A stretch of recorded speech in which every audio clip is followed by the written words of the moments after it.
Hi అండి. నేను మీ gastroenterologist, gastro surgeon doctor Dwarakanath Reddy.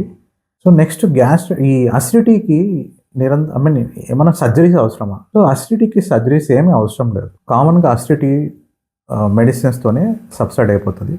కానీ ఎప్పుడు అవసరం అంటే కొన్నిసార్లు ఈ పర్సిస్టెంట్ అసిడిటీ వల్ల కొన్ని కాంప్లికేషన్స్ వస్తాయన్నమాట. ఏంటంటే పర్సిస్టెంట్ బ్లీడింగ్ ఉంటది. అంటే రక్తం ఈ గ్యాస్ట్రైటిస్ ఎక్కువైపోయి అల్సర్‌లు ఫార్మ్ అయిపోయి అల్సర్ నుంచి బ్లీడింగ్ కంటిన్యూస్‌గా అవుతుంటదనమాట. సో, మెడిసిన్స్‌తో తగ్గదు కొన్నిసార్లు. So, continuous bleeding which is not responding to medicines then surgery is required. తర్వాత ఈ అసిడిటీ ఎక్కువైపోయి అల్సర్‌లు ఫార్మ్ అయిపోయి కొన్నిసార్లు పేగులో చిల్లులు పడతాయన్నమాట.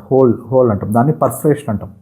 సో, అప్పుడు కూడా మనకి సర్జరీ అవసరం. సో, రేర్ సినారియోలో ఈ అసిడిటీకి కారణం క్యాన్సర్ అవ్వచ్చు. సో, ఆ టైంలో మనం సర్జరీ చేసుకోవాల్సిన పరిస్థితి రావచ్చు.